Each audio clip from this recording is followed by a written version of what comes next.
Et bonjour à tous, voilà, on se retrouve pour une nouvelle vidéo. On est actuellement au bout de la terre, hein, comme vous pouvez le lire directement ici, des Finibus Terrae, hein, donc pour moi ça voudrait dire la fin de la terre, avec marqué kilomètre 0 juste en dessous. Donc on est vraiment, comme je vous l'ai expliqué, on est à Santa Maria di Leuca, on est au bout du talon de la botte italienne, hein, on est au bout des Pouilles, le plus au sud-est possible. Et j'ai bien regardé, notre destination c'est vraiment là-bas, plein est, et on voit rien, on voit strictement rien, ce qui est normal hein, puisque c'est à 50 000, donc c'est logique qu'on ne le voit pas. Voilà, même un peu au perché avec une bonne visibilité, on voit qu'il n'y a rien qui se dessine à l'horizon.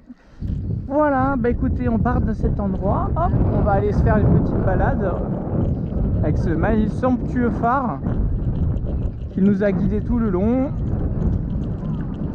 Et je vous invite, on va aller se balader un petit peu. Ici, il y a l'air d'avoir une très belle basilica. Pontificia Santa Maria di Finibus Terrae. Ah, ils sont en pleine messe et tout. Donc on va pas aller les déranger. Mais en tout cas voilà, c'est la petite basilique du bout du monde, quoi. Avec ici la Madonnina. Est-ce que c'est une Madonnina spécifique aux marins ou pas? Rien d'écrit, hein.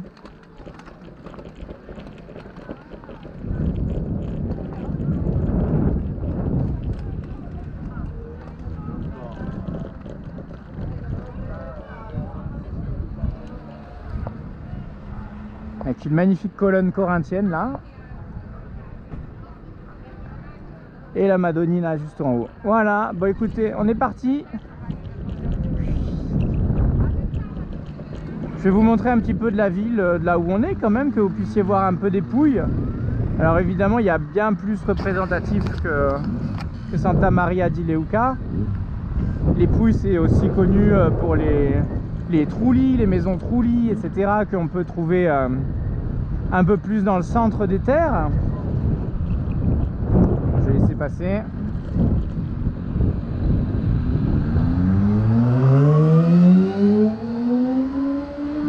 Ça, on sera tranquille.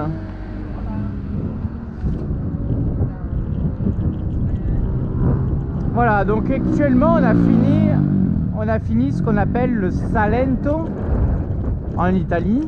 Salento, c'est la partie justement sud des Pouilles, tout simplement, et qui est considérée vraiment comme une des plus belles régions d'Italie, notamment parce qu'il y a beaucoup d'eau turquoise, mais vraiment incroyable, quoi, cristal, quoi. Et on va pouvoir se baigner dans de l'eau, on voit jusqu'à 12-13 mètres de profondeur, hein. C'est quand même hallucinant en bateau, hein, au-dessus de la surface.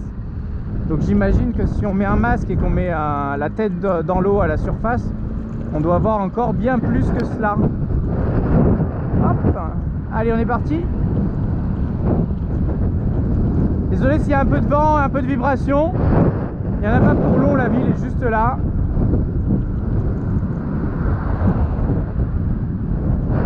Vous voyez que c'est encore au final assez vert, hein, alors que ça cramaxe hein, tout l'été.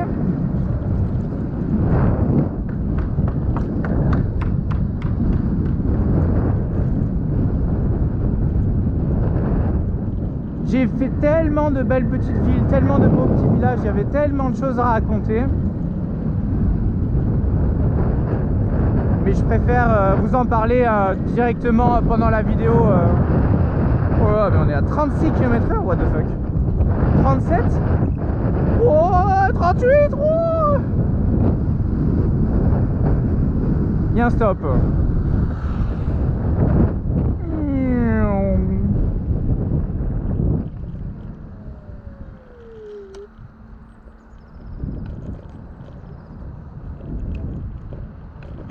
Hop là, on va aller se balader par là-bas.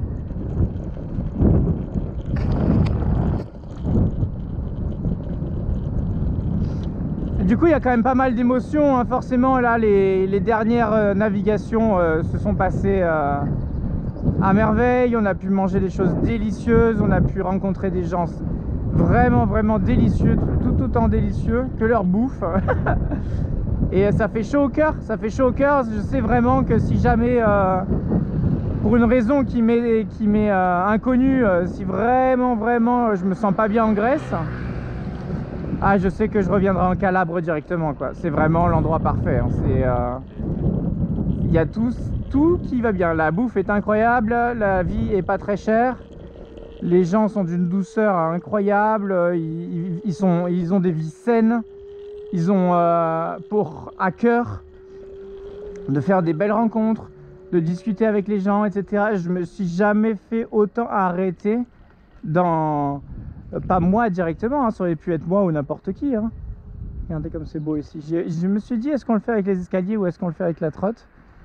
Finalement, je me suis fait avec la trotte. C'était pas par flemme, mais c'était parce que au moins je peux vous emmener un peu à droite à gauche.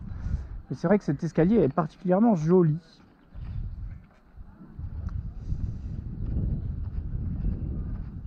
Et donc oui, les gens sont sympas, et ils sont pas sympas non pas par intérêt, non pas par je ne sais quelle raison, etc. Ils sont sympas tout simplement parce que le fait d'être sympa va égayer leur journée. Et comme je vous dis, on se faisait arrêter dans la rue juste pour discuter comme ça, mais tous les 50 mètres. Et que ce soit des vieux, des petites vieilles, des jeunes, des moins jeunes, des gens qui sont en plein boulot, des gens qui sont à la retraite, des gens qui pêchent, des gens qui scient. Là-bas, la vie est vraiment, c'est la Dolce Vita au possible. C'est vraiment... et sans que ça soit péjoratif, hein, la Dolce Vita, ça a souvent tendance pour les Français, que ce soit la Bella Vita, la Dolce Vita ou le Farniente ou je ne sais quoi. Pour nous, Français, ça a une connotation vraiment de péjorative, de branleur, hein, excusez-moi du terme.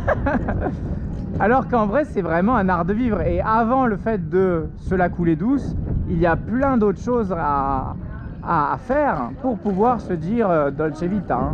Et notamment, justement, l'ouverture avec les autres, etc. Le fait de discuter avec un inconnu sans intérêt, de rendre service. On nous a rendu des services, mais on a halluciné de se dire que nous, en France, même en payant 100 balles, les gens ne voudraient pas. Ici, ils vous le font gratuit et ils vous disent merci, hein. Et du coup, ça change toute la donne, hein, ça change toutes les cartes, hein. Et on y prend vite goût à être entouré de bienveillance. Voilà, c'est vraiment de la bienveillance constante. Et en plus, on peut se dire... Calabre, mafia, endroit un peu pas safe, endroit délabré, zone abandonnée et tout, mais zéro, rien de tout cela. C'est vraiment l'endroit où j'ai été le mieux reçu, le mieux accueilli, etc. Et puis on aura l'occasion d'en reparler, mais au final un sentiment d'insécurité, même très léger, hein, je vous dire, même quelqu'un qui vous regarde mal à la gare ou quelqu'un qui vient juste vous embrouiller, vous demander un truc, il n'en a pas besoin mais il vient juste vous faire chier, etc. Bon, ça, en France, c'est monnaie courante, c'est qu'importe la ville, etc. Même dans des villes sympatoches, etc. Vous pouvez avoir des moments un petit peu de... Pas forcément de l'insécurité directe, hein, on vient pas directement vous menacer, mais on vient vous faire chier, quoi, ça c'est clair. Et là, de Vintimille jusqu'aux Pouilles, je n'ai pas eu une seule fois l'once d'un sentiment d'insécurité. Et ça, c'est quand même assez incroyable aussi, hein, parce que vous êtes étranger dans un pays nouveau. Alors je voulais passer, on commence par là, ouais, on commence par là et on redescend de l'autre côté. Vous êtes étranger dans un pays nouveau, en tout cas, bon, moi pas totalement nouveau parce que je parle italien et que je connaissais bien la Vénétie. Mais bon, dans des zones complètement nouvelles, etc. Vous n'êtes pas non plus le plus à l'aise possible, hein, si vous voulez. Vous êtes en bateau, vous n'avez pas de voiture, vous n'avez pas de... C'est difficile pour vous de vous déplacer. Vous pouvez pas non plus vous embrouiller. Vous pouvez pas non plus vous n'êtes pas aussi maître de la situation quand vous êtes en voyage en itinérance, notamment quand vous faites comme ça de port à port comme moi. Vous n'êtes pas autant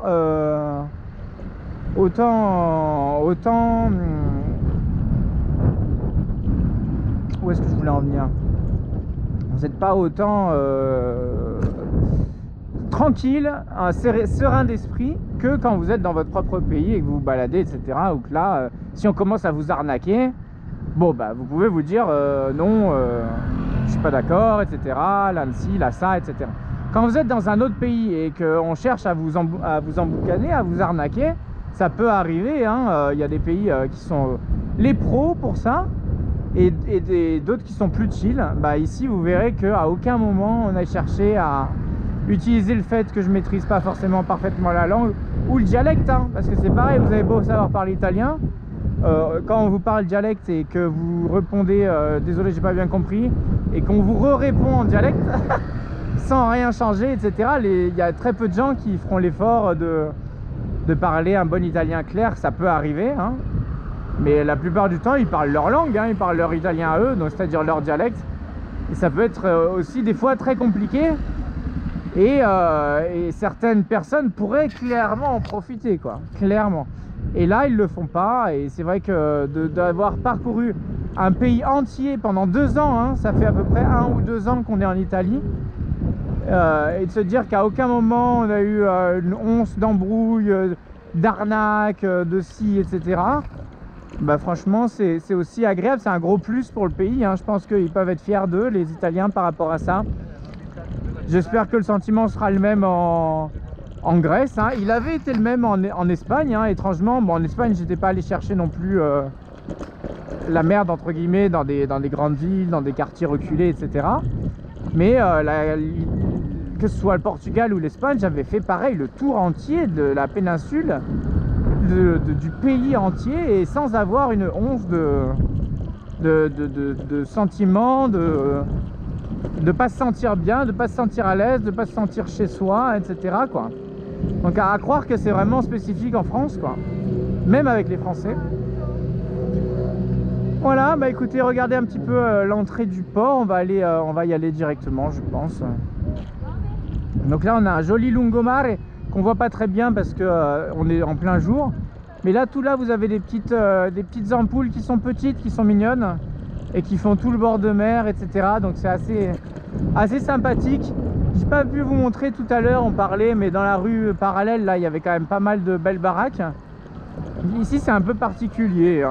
Il y a vraiment que celui-là qui est moche et des années 70, etc. Mais après, on a plein d'espèces de petits palaces bizarres.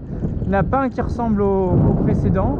Voilà, il y a un code vraiment architectural qui est très différent à chaque maison, mais qui m'ont l'air déjà d'être des maisons un petit peu plus cossues, un peu plus travaillées, avec des petites corniches, des petites décorations, etc. Donc voilà, ici c'est quand même une ville qui est très chère, Santa Maria di Leuca. J'ai très hâte de partir d'ici.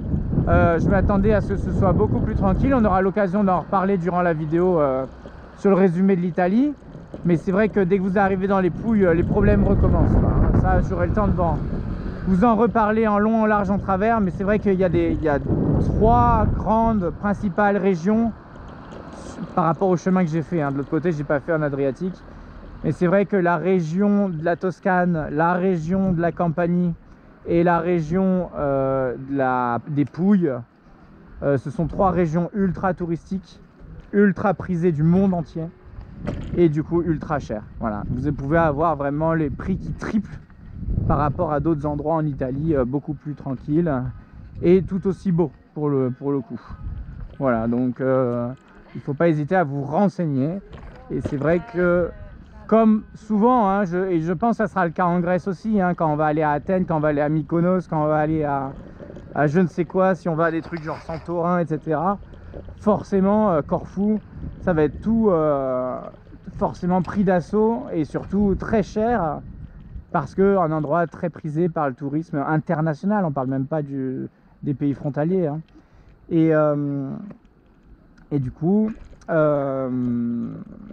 y a des endroits qui sont comme ceci hors de prix. Et après, vous allez dans des endroits beaucoup moins touristiques Et je crois qu'en Grèce, le delta sera encore plus impressionnant. Après, vous allez du coup dans des endroits moins connus, moins touristiques, et là, les prix chutent drastiquement, et c'est aussi ce qu'on va venir chercher. Voilà, c'est aussi pour moi l'occasion de continuer mon guide des ports, hein. N'hésitez pas, vous allez sur saorisailing.com, onglet info utile, et vous allez trouver le guide des ports. Là-dessus, vous avez quand même toutes mes appréciations et tout ce que j'ai pu faire, et tous les ports que j'ai pu rencontrer en France comme dans les pays étrangers, etc., avec des notations et tout et tout. Voilà, bah écoutez, on va retrouver Saori et on s'arrêtera là-dessus.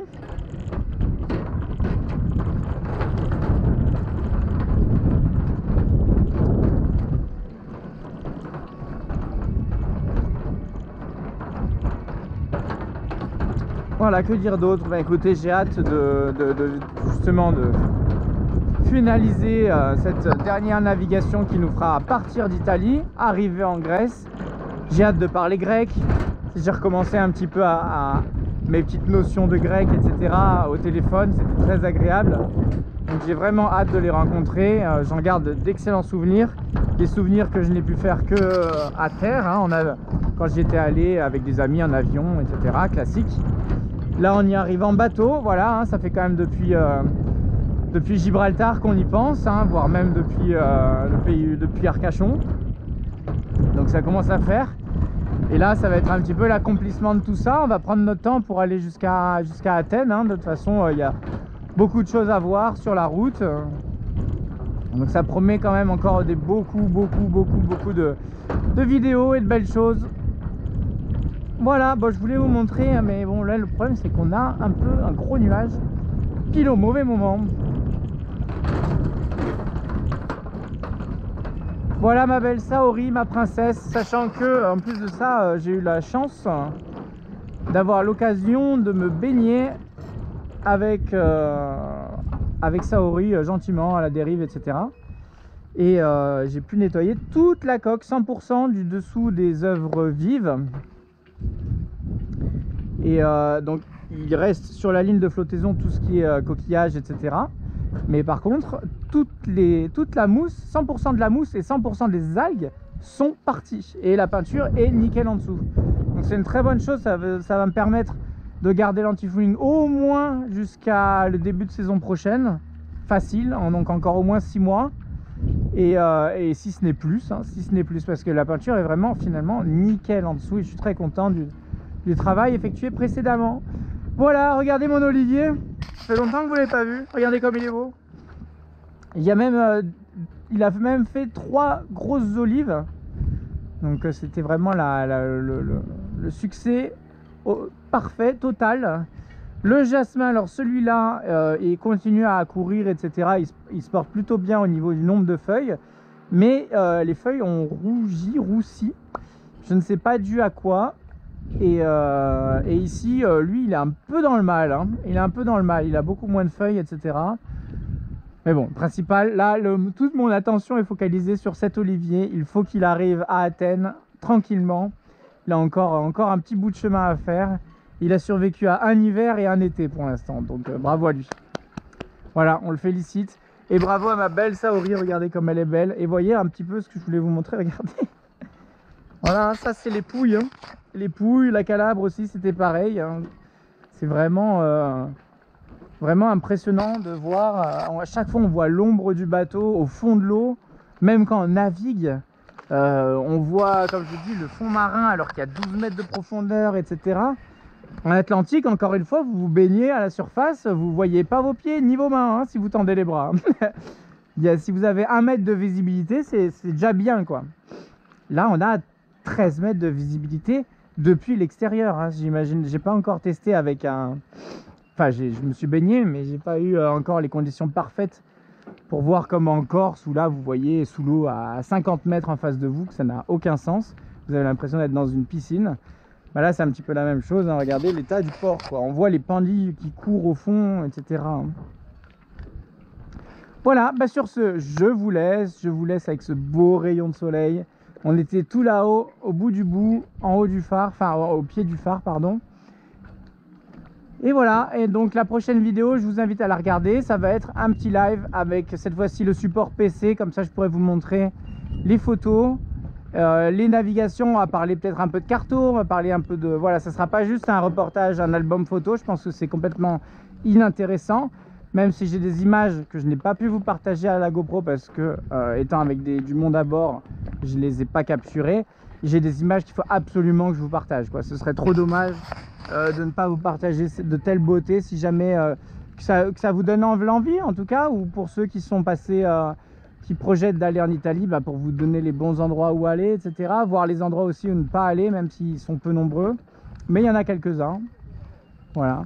Et du coup, voilà, bah écoutez, je vous embrasse, je vous retrouve, je vais essayer, même si je vois que c'est très mal parti, mais je vais essayer de faire en sorte que les vidéos futures soient un petit peu plus précises et concises, même si je vois que les deux premières, c'était un fiasco total à ce niveau-là.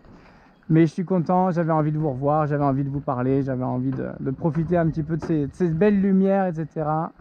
Je pense que ça valait le coup. Voilà, je vous retrouve là tout à l'heure pour le live à l'intérieur de la belle Saori. Bye bye, ciao ciao. Avec son petit pavillon de la Charente-Maritime qui a fait le tour de l'Espagne pour venir jusqu'ici. Et à tribord, le pavillon des Pouilles qu'on va bientôt abattre pour celui de la Grèce. Je vous embrasse et je vous dis à bientôt. Bye bye.